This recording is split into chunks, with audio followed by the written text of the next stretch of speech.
Good morning.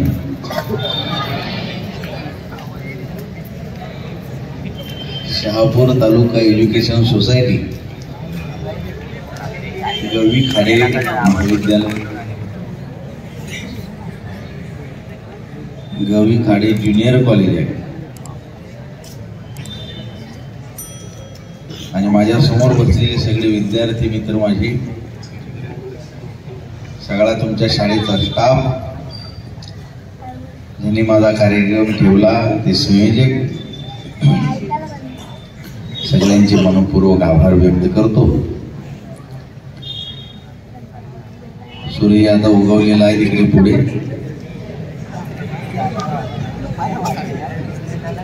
आणि तो बघण्यासाठी तुम्ही सगळ्यांनी माना वळवल्या. तुम्हाला माहित नाही का सूर्य कुठनं उगवतो? तुमचा विश्वास नाही का माझ्यावर? तरी पण तुम्ही मागं बघितलं सूर्य उगवला का नाही ते. समाजात कुणाचा कुणावर विश्वासच राहिलेला नाही यार. बैठे बैठे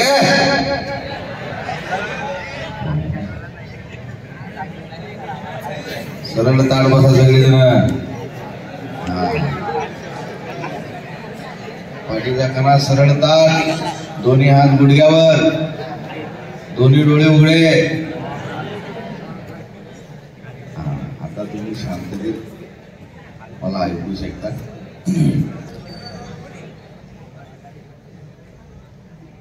जहां डाल डाल पर सोने की चिड़िया करती है बसेरा, वह भारत देश है मेरा, वह भारत देश है मेरा. अशा संसद वा वा वा वा वा, अशीच तर श्रोते पाहिजे होते मला. वा वा, काय शहाणी मुलं आले गो तुम्ही. मला एवढा आनंद झालाय. आता मला असं वाटतं माझी सगळी इस्टेट तुमच्या नावावर करून टाका. पण माझ्यावर 15 लाखाचं कर्ज आहे, तरी कुणाला इस्टेट पाहिजे का?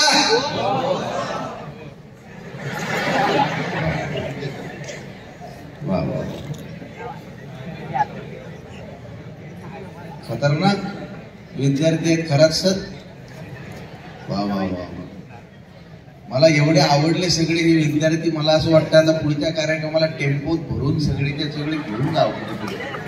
इतकी खतरनाक विद्यार्थी आहेत. म्हणजे तुम्ही पहिल्यांदाच टाळ्या वाजवल्या, याचा अर्थ तुम्ही सुद्धा सगळी जण जाणकार आहात. बा, तुमचे विद्यार्थी खूप चांगले आहेत, प्रगत आहेत, प्रगतीच्या दिशेनं चाललेले आहेत.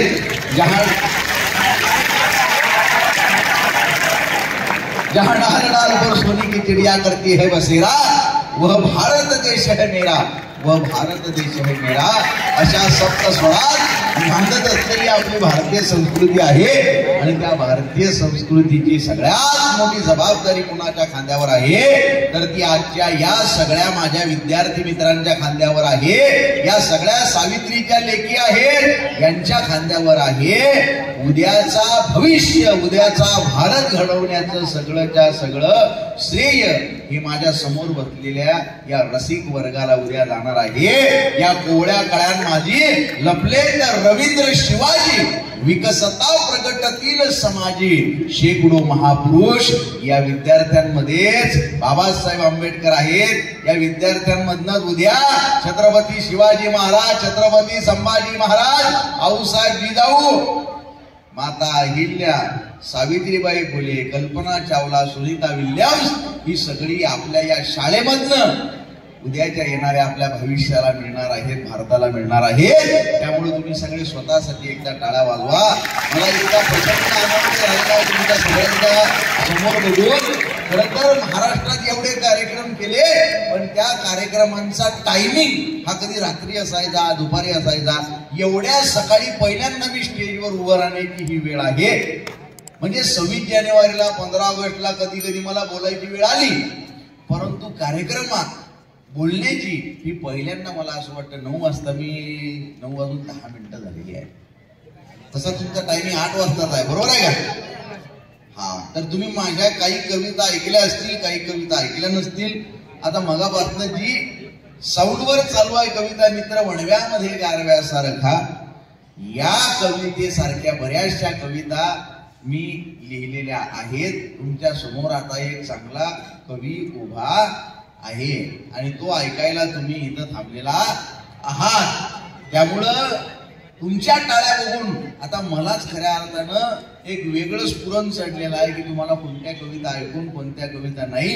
कारण विद्यार्थी एवढे रसिक हे पहिल्यांदा मी बघत आहो. लक्षात घ्या सर, नाही तर असे रसिक विद्यार्थी, नाही तर काही काही ठिकाणी शाळेमध्ये विद्यार्थी महाराष्ट्रात एवढे कार्यक्रम केले पण एवढा टाळा वाजवणारा रसिक वर्ग आज मी पहिल्यांदा बघतोय. असं नाही, खूप ठिकाणी खूप विद्यार्थी मी बघितले पण खरंच सांगतो तुम्ही चांगले विद्यार्थी आहे. आता आमच्याकडे खतरनाक विद्यार्थी आहेत काही काही. त्या नांदेडला एका शाळेमध्ये डायरेक्ट मी शाळेमध्ये गेलो आणि त्या शिक्षकाला म्हटलं तुम्ही गुरुजी बाजूला सरका आणि मी त्या विद्यार्थ्यांना म्हटलं सगळ्यात मूर्ख कोणा उभा राहा. काय म्हटलं? सगळ्यात मूर्ख कोणा उभा राहा. कोणीच उभं राहिलं नाही.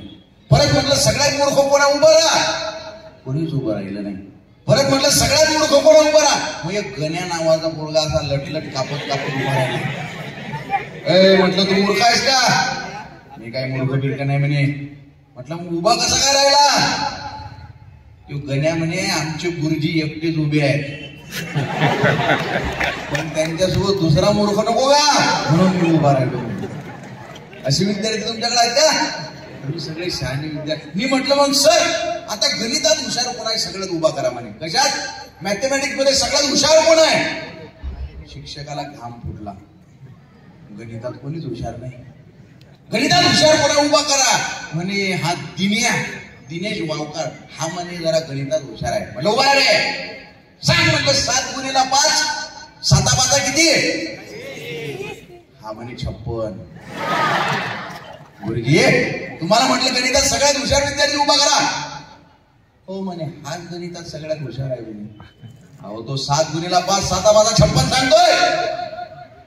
गुरुजी म्हटले कसं आहे तो 56 तरी सांगतोय म्हणे बाकीच्या 80-90च्या खाली येत नाही. विद्यार्थी आहे तो तुमचे. बरोबर ते जाऊ दे म्हटलं. आता मला सांग म्हटलं तू आता शेवटचा प्रश्न माझा. सीतेच्या स्वयंवरात धनुष्यबाण कोणी तोडला?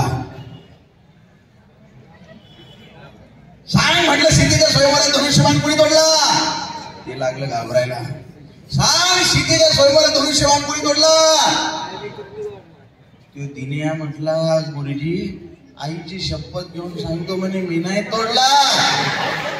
माझ्या बापानं बी नाही तोडला आणि माझी आई खूप गरीब आहे हो आम्ही कोणीच तोडलेला नाही. म्हटलं थांब गुरुजी चुकी नाही याच्यात. थांब गुरुजी काय विद्यार्थी घडवले तुम्ही? बरं गुरुजी तुम्ही सांगा बरं सीतेच्या स्वयंवरात धनुष्यबाण कोणी तोडला? शिक्षकाला घाम फुटला. सांगा सीतेच्या स्वयंवरात धनुष्यबाण कोणी तोडला? कसं आहे म्हणे सर आमचे पोरं जरा उडाण टप्पू आहे कोणतरी तोडला असेल. शाळा बंद करतो म्हटलं तुमची. चला तुम्ही म्हटलं तुमच्या प्रिन्सिपल कडे. प्रिन्सिपल साहेब हे बघा विद्यार्थी काय म्हणतोय सीतेच्या स्वयंवरात धनुष्यबाण कोणी तोडला? हा म्हणतो मला माहित नाही. मी नाही तोडला, माझ्या आईने तोडला नाही, माझ्या बापाने तोडला नाही. शिक्षकाला विचारलं स्त्री सीतेच्या स्वयंवरात धनुष्यबाण कोणी तोडला? ते म्हणतात की तोडला असेल कोणतरी उडाण टप्पू आहे. अशी कशी शाळा आहे तुमची? नाही म्हणे खरं आहे त्यांचं जरा चुकलंच त्यांचा अभ्यास कमीच पडतोय.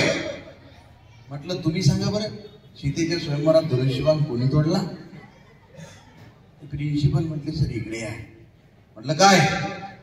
कोणीही तोडला असेल म्हणे किती रुपयाचा आहे तर आपण भरून घेऊ. वा वा वा वा असे विद्यार्थी तुम्ही आहे का? तुम्ही सगळे उद्याच्या उज्ज्वल भविष्याचे पुरस्कर्ते आहात. मला इतका आनंद आहे तुमच्या समोर बसल्यानंतर. खरं तर माझ्या महाराष्ट्रभर वेगवेगळ्या कविता लोकांनी व्हायरल केल्या. मित्र वडव्यामध्ये गारव्यासारखा भोंगा वाजलाय लेख नावाची कविता, तुझ्या गावावरून नावाची कविता. ती भोंगा कविता ऐकून कार्यकर्त्यांनी नेत्यांची साथ सोडली. एवढ्या सगळ्या कवितांचा पसारा महाराष्ट्रभर करत असताना खऱ्या अर्थानं ज्या कविता माझ्या काळजाच्या सगळ्यात जवळच्या आहेत त्या कवितांमध्ये सगळ्यात काळजाच्या जवळची कविता जर मला कोणी विचारली तर मी त्यांना कायम सांगत असतो माझ्या मायबापावर लिहिलेली माझी मायबाप नावाची जी कविता आहे ती माझ्या काळजाच्या खूप जवळची आहे. कारण प्रत्येकासाठी आपापले आई वडील जवळचे असतात ना. या जगातला देव कोण पाहिला का?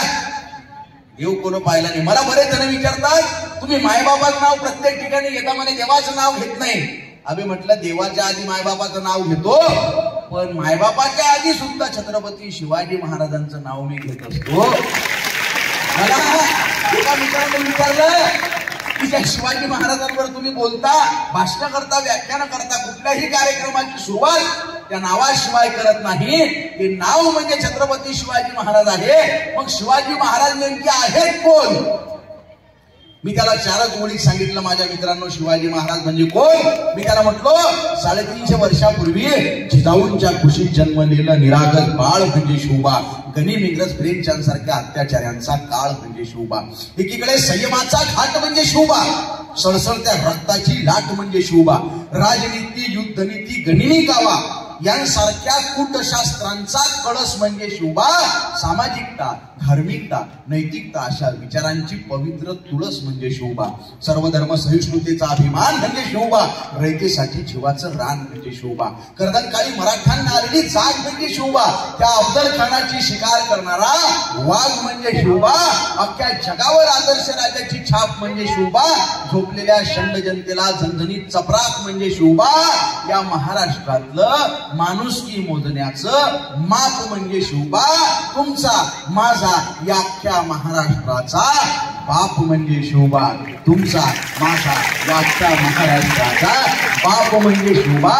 या जगातल्या सगळ्या धर्मांचा एकत्रित सार म्हणजे शिवबा. आणि दुश्मनांच्या काळजातही पावित्र्याचं स्थान निर्माण करणारा किमयागार म्हणजे शिवबा. किमयागार म्हणजे शिवबा. 7 धर्म सोडून दिली लढाया तलवार, माझ्या राजानं उघडलं नवसमतेच दार. स्वाभिमान शिकवला, नीतिमत्ता शिकवली, राज तुमच्यामुळेच नवी पहाट उगवली, नवी पहाट उगवली. नाही देवाचा अवतार, नाही देवाचा अवतार, तरी देवाहून थोर. माझ्या राजानं उघडलं नवसमतेच दार.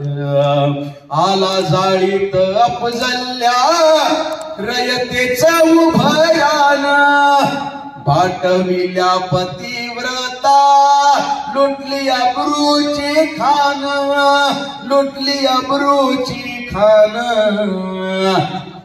त्याचा कोथळा काढला, त्याचा कोथळा काढला, माझ केला थंडगार. माझ्या राजानं उघडलं नवसमतेच दार. किती लढले मावळे हाती घेऊन मरण, स्वराज्याला बांधलं बलिदानाचं तोरण, बलिदानाचं तोरण. होते धन्य ते मावळे. तुमच्यात कोण कोण आहे शिवाजी महाराजांचे मावळे? हात वर करा बरं. वा वा. शिक्षक नाहीत का शिवाजी महाराजांचे मावळे? शिक्षक अजून लहान झालीच नाही वाटत. आता कार्यक्रमात लहान होणं गरजेचं आहे बरं.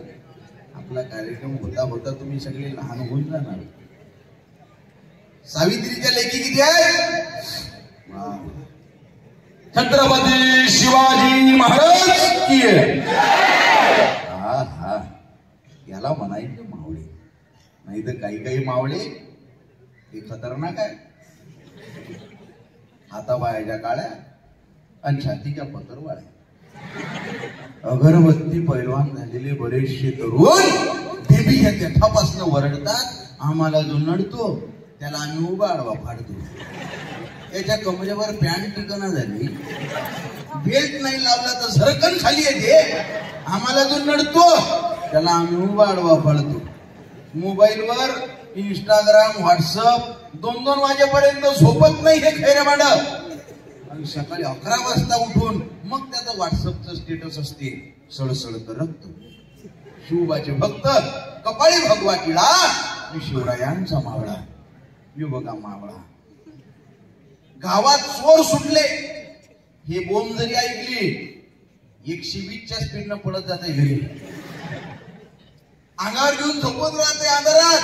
आणि मग त्याचं व्हॉट्सअपचं स्टेटस असते, दिला तर दणका, मोडला तर मनकाच. रात्रभर झोपलेलं होतं हे.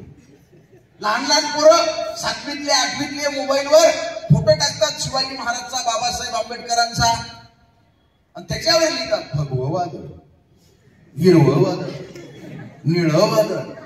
दिवसभर कोंबडं करून वाकवतो याला फळायच्या पुढे शिक्षक. आणि मग ह्यो पब्लिक मध्ये गेला, याचं स्टेटस असते, झोपलो तर एकदाच आणि केला तर मुजराज.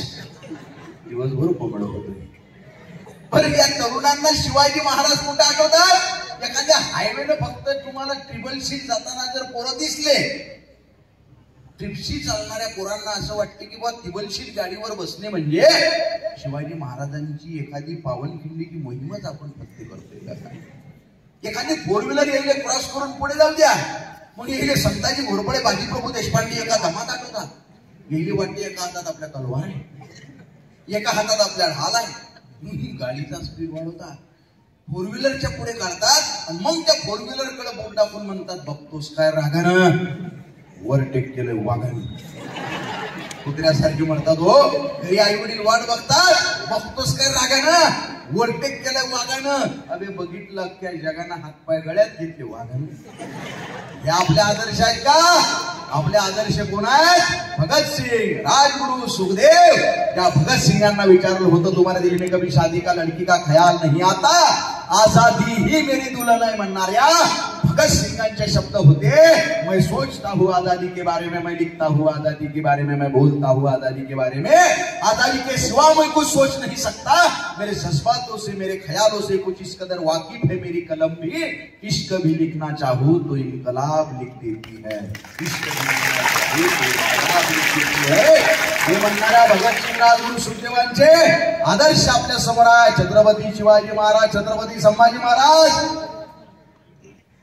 किती लढले मावळे हाती घेऊन मरण, स्वराज्याला बांधलं बलिदानाचं तोरण, बलिदानाचं तोरण.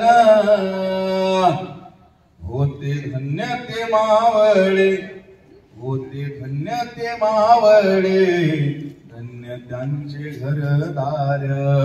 माझ्या राजानं उघडलं नवसमतेच दार. ज्याने वाचली शिवशाही काय गरज ग्रंथाची, शेवट ज्याच्या रक्तात शिवबा काय गरज धर्माची. ज्याने वाचली शिवशाही काय गरज ग्रंथाची, ज्याच्या रक्तात शिवबा काय गरज धर्माची, काय गरज धर्माची, काय गरज धर्माची. माझा राजाच एकला, माझा शोभाच एकला, सगळ्या धर्मांचा सार.